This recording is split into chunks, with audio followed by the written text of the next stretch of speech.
Hyper Peaches. Welcome to our 19th episode. I'm Erica. Joyce. And this is Ray. Welcome. We have a very special guest today. So how about we'll talk about a little bit about our week first, and then we're going to dive into what Ray is doing and about his podcast. So Erica, how has your week been? 1 to 10. 1 to 10. Sorry, I can't wait. It's a 5. It's a 5. It's a 5. Okay. It's a very, very dull week. It's a dull week. But I mean, you're getting there, and I feel like it's gonna be way better this coming week, right? Yeah. One word to sum up my week. It's 2 words. COVID and quarantine. That's my week. That's how dull it has been. And move on to you because it's too dull. I have nothing to talk about. Okay. Quickly, rapid fire. I would say 8. I love 8 just because it's like I don't like it when it's too perfect. It like kind of scares me if it's too perfect. So I'm like going like through a good work week surf, and just like going out and enjoy nature. And yeah. How about our special guest, Ray? How's your week? I think in the grand scheme of things, if I compare it to Erica, I think my week is really great. COVID free still. I mean, I still can meet my customers and all. But if I'm objectively looking at what goals I've set myself to and things, I think I would just give it a 6, 7. Yeah, normally it's always high because I'm generally quite positive, right? But last week was really crazy for me. It was like quarter closing, and one of my deals slipped. But it's not slip because they don't see the value. It's just like going through the procurement process, getting the CFO signing. So that's a bummer because it's a hit or miss. So I miss pretty much, right? As we head into 1st August. But overall, I think, very, very excited to start the new quarter strong.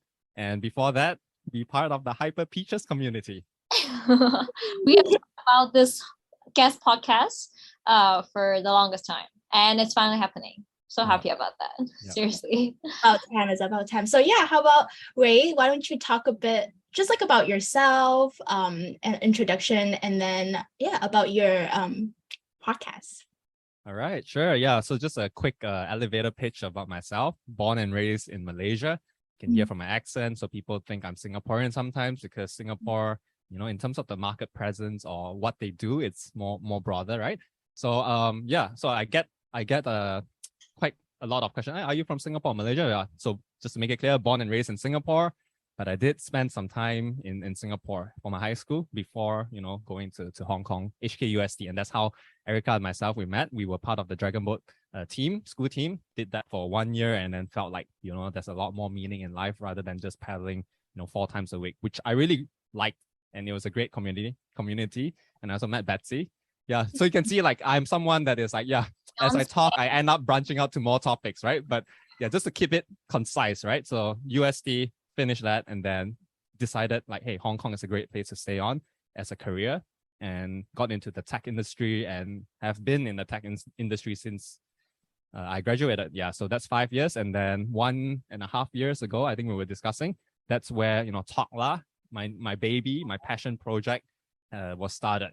Because during the work from home time, and when young adults, we work for a couple of years, we always feel like that sense of lostness and you lose the sense of purpose. And that's why we decided, hey, we love talking. Me and my co-host, we love talking, Andrea and I, but we don't know what topics to talk about. And then, digging deep down inside to what we really passionate about. It was like, hey, why can't we use this platform to get different guests? Like, for example, Hyper Peaches today, or it's more like me on your show, and then really to understand why some people are successful and why some people are happy. And more recently, like as I go through the journey, it's like, what is authentic happiness? So that's recently a post that I was inspired by someone I read on LinkedIn, and it's like, oh wow, authentic happiness. That's something really, really that we should all strive. Yeah. So that's where Talkla is, and we've been running it for 1.5 years. Of course, with work and everything, sometimes we're not so consistent, but hey, pretty happy that we've been running. The community is great. Our listeners, we would like to grow more, but honestly, numbers it's not the most important, right? So that's a bit of myself. Yeah. Thank you for sharing that. I think what you just said was just very motivating in the sense where it's really about yourself, right? And how what you could do for other people, and how creating a community is so important these days. I think that is kind of why what we do, why me and Erica started too. And I think this is just a really great way for us to definitely deep dive it as we grow older, because these conversations are always in our head, not often talked about through conversations. To be able to have a friend and like have peers like you guys to talk about it, it's very, it just makes life, very meaningful. So yeah, and kudos to you ladies, right? Episode number 19. When you guys first started, I'm like, oh my god, Erica's doing the podcast, and then it's like, well, I really like the chick flick kind of vibes. You guys not really ABCs, but then like you guys really have that vibes, and which I really like. Sometimes I'm like, okay, I feel like I'm in the wrong audience group, but I was like, yeah, I can like try to understand, see how girls think. I think that's really interesting from my side. So really kudos. I think this market is really so big. It's not really like, oh, we're competing for audience and stuff, which some people will think. I don't think so. I think it's really like what we talk about, like building the community, making the size of the pie bigger, right? And really, resonate and radiate more positivity to our friends and, people that, having tough times, right? Yeah. Exactly. Yeah. I mean, the good thing about podcasts is that you just really can listen to it anywhere, anytime. Yep. And outside of Hong Kong, we can reach a global community, which I think in Hong Kong it still needs a little bit of building because it's still relatively small. So hopefully, we can all branch out a little more together. Yeah, spreading that, positive energy or whatever. But so shall we move on to our topic of today? Let's do it. It's very juicy. So since Ray, it's our first male guest. Yes. In the podcast, of course, we have to talk about something to do with, gender differences, cliche, but also, one of those things that we often ponder on in our life. And we probably, if it's between women, then we probably talk about that. I guess 5 out of 10 female groups, they talk about it in their gatherings. Between guys, I don't know, but there are books out there, so many books about this kind of gender differences, so I'm pretty sure it's a popular enough topic. And I would just give it the basic is about the fundamental differences between men and women, and how that kind of differences would affect the way we strive in life in our late 20s, right? The three of us, right? Yeah. I am still late 20s. Yeah, thanks for knowledge. Like, people think oh, really like low sifat lah, some stuff. To be honest, yeah. May tola. Yeah. Getting there. I think we can quickly dive into our topic today. First question for you, Ray. What are some? These are just very personal questions, right? And I think you're speaking for yourself, which is really nice. What are some fundamental differences that you find between men and women now that, we're all in our late 20s?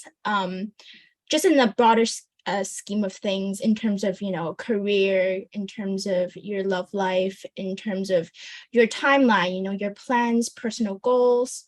Just feel free to like jump in and see how you feel about all of it. Yeah. And I think this is such a big topic.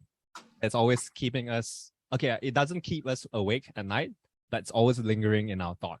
Yes. It's not something urgent, to be honest. It's not like, because we always like, in some of my previous episodes, we talk about a human's needs, right? Psychology is like Maslow hierarchy of needs, right? So it's not like food, love, this kind. It's really more on like your career aspirations, how you want to function as a human being in this society. So it's very, very deep and philosophical, which I really like.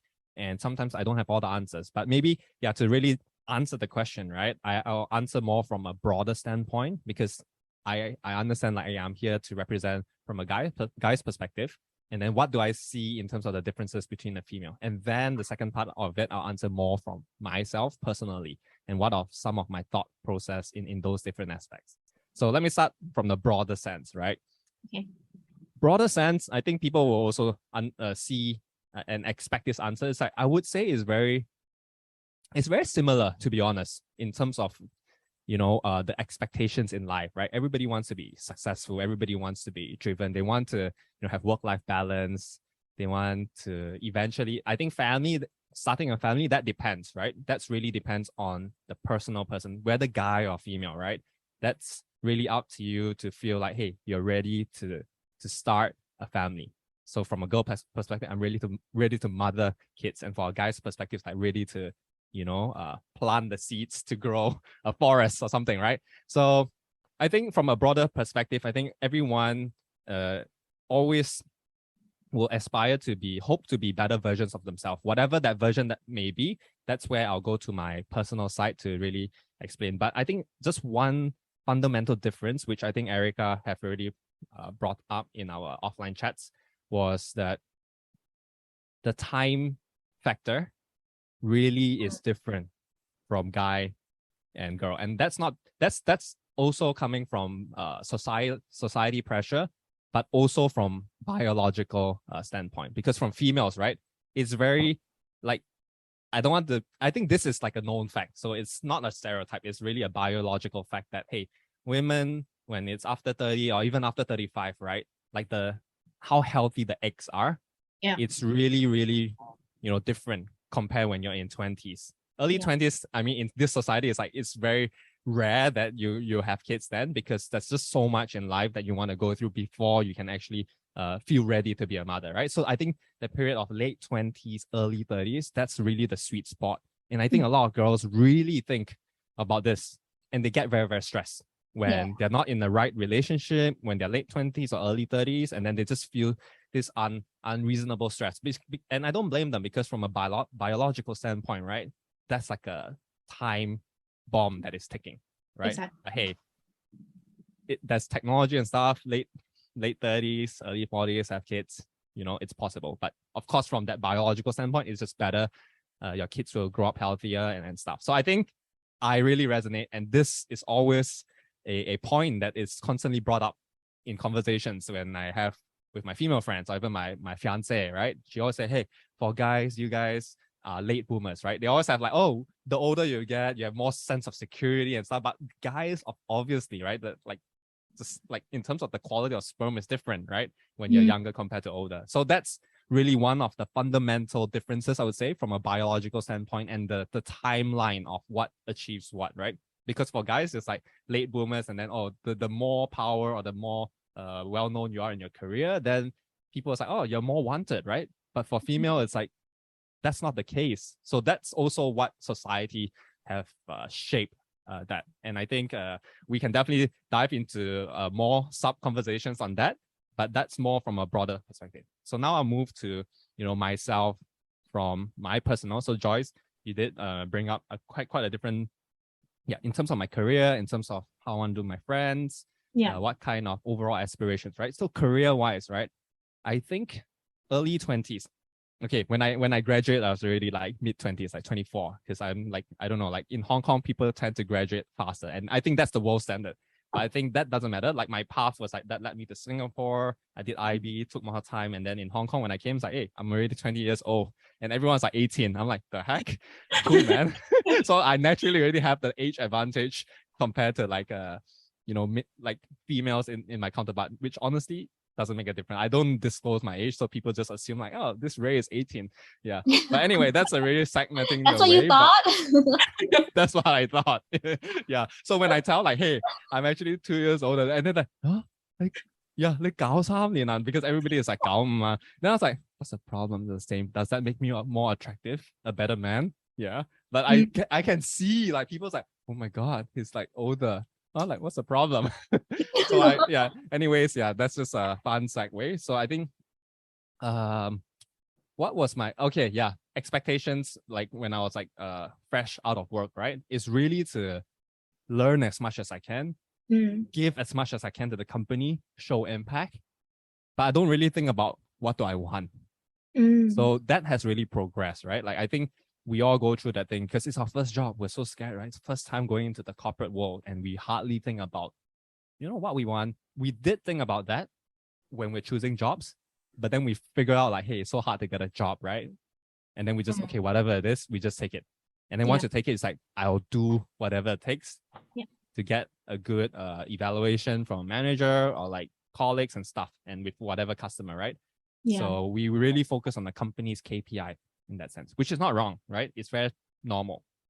But sometimes I also kind of wish that, hey, I should also think about what makes me happy and what makes me enjoy in whatever task, right? But sometimes I feel like I was too young for that. I think sometimes the growth process is you have to go through certain things before you can have some thoughts about what you really like and what you find meaning in doing. So I think that was my early 20s.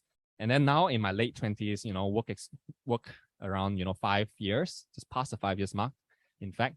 And then you start to really know that what kind of job or like what kind of direction in career you kind of want. And if you don't know that, it's fine. It's not too late. That just means like you haven't dabbled into something that you are really passionate about.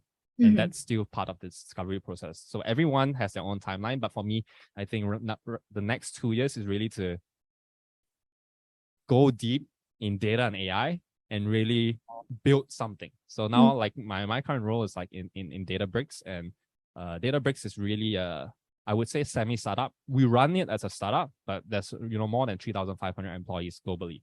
But every market that we're in, we need like the sales reps or whatever team that is in the market has to take a lot of ownership to do and build stuff.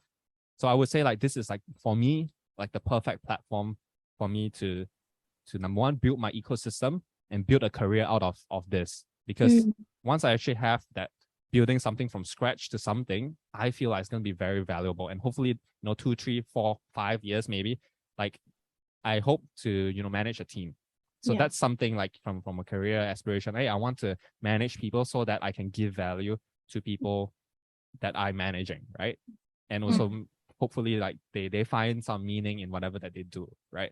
So that's more from a career standpoint. And I think in terms of personal kind of agenda, it's really more on how I can make more impact in a positive way. So I'm just like, and this will be very different from person to person, because some people is like, I don't want to really put myself out there to do things and that. They like, you know, to be alone. They like time on their own and enjoy stuff, learning things on their own. So different people are different. But for me, I'm more extroverted that way. And I understood, and through my whole work experience and how I engage with people, I understand that I really like to meet new people. Yeah. So how can I make use of this love for meeting new people and connecting, not just meet, right, at a superficial level, really understanding, you know, where they're coming from, what the thought process is, crystallized thoughts. And for me, I was like, number one, it just makes me a better human being to understand, hey, there's different ways of living life, but also hopefully give that perspective out to other people, because someone's life, there must be some takeaways to maybe, to me, some of it might be useful, some I can apply even, but I think to some people, there must be someone out there that can really learn from that perspective, right? And it could be their life story, their career, or like an interesting experience they went through. So that's my life mission the next 2 years at least, right? It's going to be a long one. Yeah, but I'm taking, you know, these 2 years, see where Talkla. So Talkla is really my vehicle. It's my passion project on the side. It's not making money, but it's just a reason for me to stick to something that I really like on top of my work, right? And then friends, I think it's really like, I think we in uni, it's like we really want to, at least for me, I was like, oh, I really like to know people. So everybody was like, oh, they sort of know Ray, but they don't really know Ray. You know what I mean? It's like, oh, they know like, okay, this guy in G-Bus, in Long Zhao team. So I think like those stuff would really get a lot of recognition, which was great, but I felt like I still very much enjoyed like to have the authentic connection. Yeah. So people that know me and are still my friends today means I actually value them. And it's not to say I don't value those people I don't catch up with, but there's just so much time that in life, right? It's limited, right? You have your full-time job. So I'll pause here. Like I know I did quite a long answer, but yeah, to see, you know, Erica or Joyce, you have any other comments or things you wanted to branch on your side? Yeah. No, first thing, like, just want to say thank you for that, because it is so in-depth, and the fact that you touched on so many things in like that 5-minute speech, and I think it was very inspirational. And yeah, great to see that, like how we as people like evolve over time, right? And you kind of like laid out your stories from your early 20s to now, and your growth path was just is so how do I say it? It's so drastically well, right? It's going to a direction that is shaped. You're more clear of yourself, you're more sure, and you're more confident with the person you are today, right? And I think that's what everyone is trying to achieve in this life, right? As growth is not a destination, is always going to be a process. So. And I just want to add, like, since you brought up like, oh, everything seems so perfect, right? It's not, man. Yeah, it's not. Everybody, and I did point it out a couple of times on social media, like, just try not to compare yourself, your life with other people's way of living, because everyone is on social media to post the good things, and that's very normal, because that's how society is fundamentally. Like, we will not post something like, oh shit, I'm fat. Exactly. Right? People post when they have good lighting, six-pack abs. And that's sometimes I'm like tuning the message in Malaysia that, hey, that's why you see, like, if you follow me on Malaysia, like the amount of food that I eat, and I talk about this new character, my baby belly. I just want to show, like, hey, even though you'll exercise a lot, I look good in photos, but hey, the belly is there, man. And it's just what you put in you and how much you do. It's like input versus output. And then, so right now I'm at a phase where my input is more than output. And that's why, and hence the baby belly, right? I think, though, like, knowing you from back in college, I wouldn't say you are, I mean, I'm sure you have gone through a lot to get to where you are today, but also I would say you are a pretty determined person from the very beginning. And you've always been, like, you've always stayed this way. Like, the positive energy, like, as far as I know, it's always there, which is also one of the reasons that, you know, shapes you to who you are today.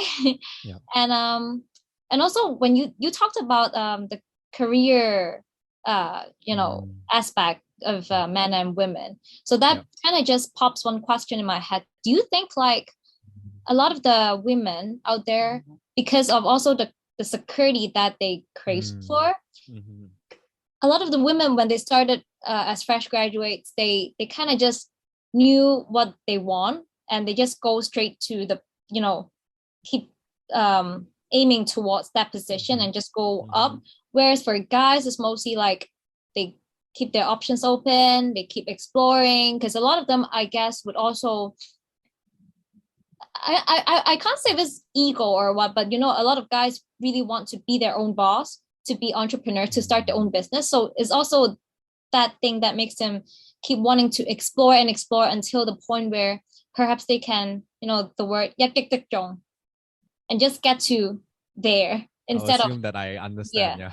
you know where I'm going. I know. Yeah, I think it's a very fair and valid comment.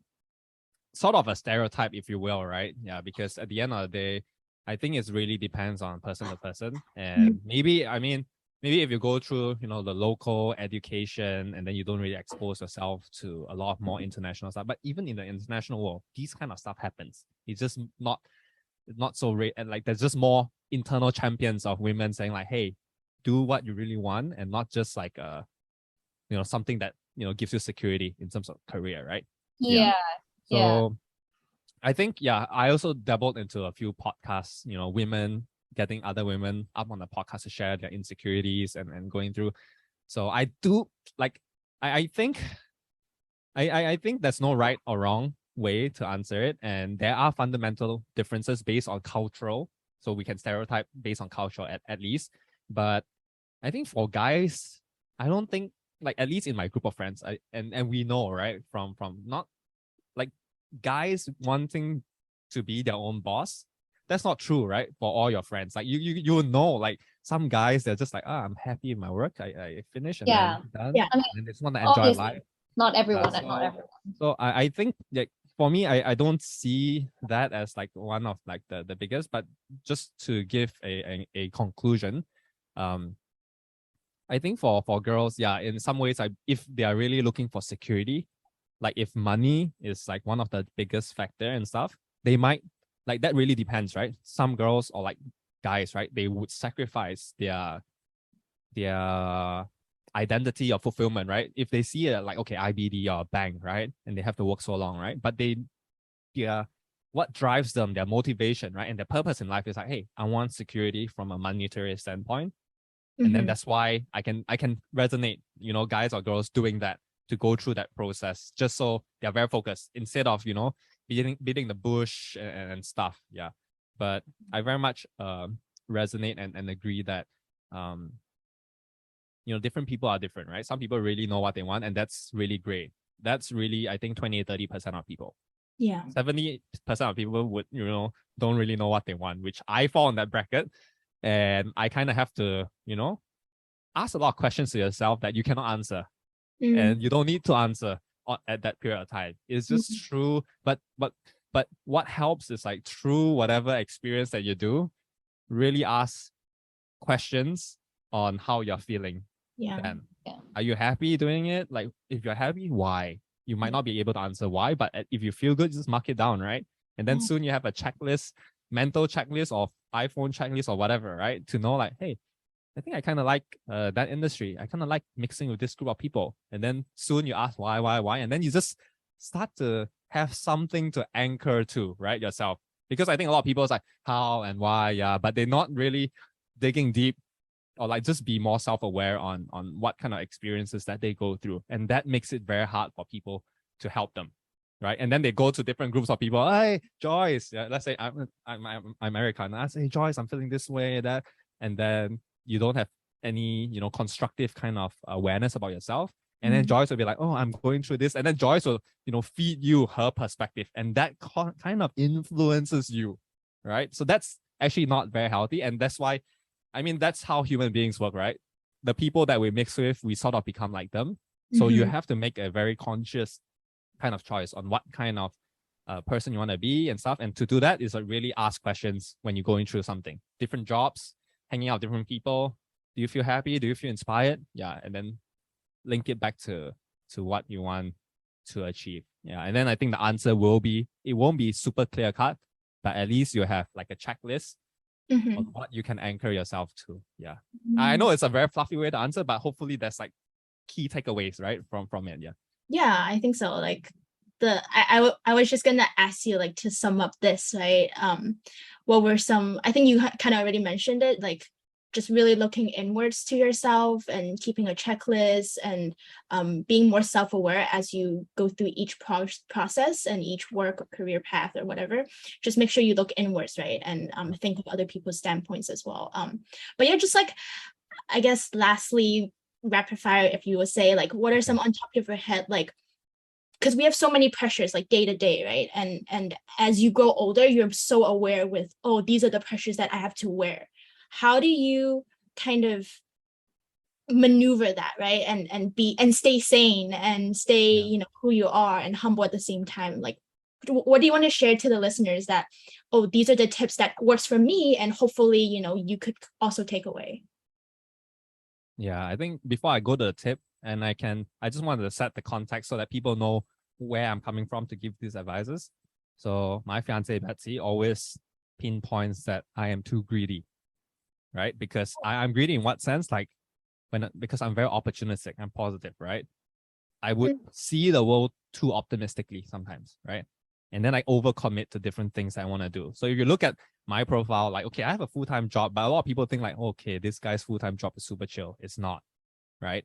Like, and then how am I gonna do my Malai Zai, consistently posting content, talk lah, do the BD to guests? So all these takes time, right? So just taking this three, right? But on top of that, you know, your full-time job, you need to do coffee chats with prospects, you know, and different things. You run the business, hit your quota. So it's quite crazy, honestly, but I do enjoy it and I do find fulfillment. And I feel like, hey, we're at the crossroads before we pass 30, even though 30 is just a number. But mentally, I always just treat it like, okay, I'm going to make the most of my remaining 1.5 or 2 years of my late 20s so that I don't regret. So that's the underlying motivation in the short term that I want to do. So with this context, right, I'm doing so many things, and what kind of tips for me to stay sane, right? I think it's a bit cliche, but you really need to know what you want in life. Yeah. And what kind of, like, you need to be clear at least on what things you want to spend time on. You can't have everything. So you really pick a few. And this few must be something that when you think about that motivates you, that gets you up. in the bed, right? Mhm. So for me, it's like, okay, I want to grow talk lah, and relationship, of course, is important, but I think I'm at the stage where, okay, I don't take my relationship for granted. So that's something that I also need to spend more time, especially now when Betsy is giving me feedback like, hey, I'm too greedy. Spend some time to plan on the wedding, spend some time on me and this kind. So I start to feel like, yeah, so you really need to know what makes you fulfilled and happy. And to do that, it's like you need to know Priorities yourself. in life. Yeah. Know yourself, and then based on the different activities, you know what to prioritize based on what you want. And then that's how you stay sane. If not, there's just so many different things ongoing and how to plan, which honestly, sometimes that's my life. My life is pretty a mess. I have some sort of schedule, but I'm really all over the place. So people would just think like, oh, but I show up, because when you show up, it means like, hey, you're still doing. But sometimes I feel like I could have spent more thought before I should just show up there. I need to show up with intention, value, right? I'm trying to do that, but yeah, that means I need to prioritize even more. Yeah, because I feel right now, honestly, yeah, I'm quite all over the place. I need to prioritize X number of things I want to do into just a handful. Yeah, maximum. Yeah. So that's just a quick tip, really understanding yourself, what you want. And I know it's a bit fluffy. That's why those tips, just being more aware, talking to different people, and then you understand, hey, that kind of person, like I kind of like their life, right? I kind of like what and how they present themselves. Yeah, if you cannot find yours, emulate, like, right? And then you will know, like once you go into it, it's like, oh, it kind of fits me. I kind of like it. Yeah. And then you slowly develop and make it your own. Because like Erica pointed out, like, okay, determined, I would say, yeah, yes and no. I'm determined, but I also procrastinate, right? That's very normal. But I think the positivity still stays with me. I love to give positive energy to myself, to the people that I talk to. And yeah, that's sort of stick to one of my personal traits. Yeah. I'll say nothing too bad would ever happen to a guy, a person who is positive enough. So yeah. Oh, you'd be surprised. Yeah. I think the world is complex. Yeah. Just to quickly add, to touch on what you said, like kind of what I was thinking through too when you were saying, like, I feel like you talking through your experiences really, like, and you like being the positive bubble that you are, I think that goes hand in hand to like how it's important to just know what you're happy with, and kind of just sometimes be okay with the uncertainty of life. And there are all these goals and like certain timelines and expectations that we want for ourselves. Sometimes that could lead with like negativity and like burden or like unnecessary stress, but you seem to really enjoy this growth process for yourself. And I think that's a really good takeaway, to just be okay with like feeling lost a little bit and being a little carefree, being a little goofy at times, and don't forget to enjoy the ride, because we're only in our late 20s now, right? Exactly. Like some point there's only one. Yeah, now is the only time that we're late 20s. You cannot go back to it. Exactly. So just take it all in, right? And just fully immerse yourself and experience everything. And it's okay. Sometimes it's life, right? There's no rule book to it. So. Well, I think, there are a lot for our listeners to really let that sink in and think. I think Ray that gave us a lot of good tips to how to do strive in life. So I don't know. I need a little bit of time myself. Yeah, I would definitely go through and listen to this podcast and be like, wow, these are really good. Wow. Okay. Wow. So honored, so touched to hear all that, right? Yeah. Yeah. Thank you so much. It's been meaningful. So yeah. And just one quick note from myself, like I think thanks so much for the opportunity to come on the Hyper Teachers. Yeah. How can people follow you and kind of listen more to yourself? A little shout out moment. Yeah. Sure. So I don't have a website yet. That's in the works. Yeah. So maybe Joyce, I'll reach out for that. Okay. But I'm mainly on Instagram, right? So Instagram is Talklah Podcast, TALKLAH, and then podcast. Yeah. That tested my spelling a bit there. And that's really on the podcast, but I think I'm also very active on my, fitness account. It's called Malai Fitness. MALAI ZAI _fitness. Yeah. So just find me on those platforms. Very happy to connect with, the Hyper Peaches community. So thank you guys for listening, and we hope your day is as peachy as this episode. Make sure to follow us on Instagram and Facebook, like and rate this podcast on Spotify and iTunes. Comment or DM us on any of our social media platforms as well. Talk to you in the next one. Bye.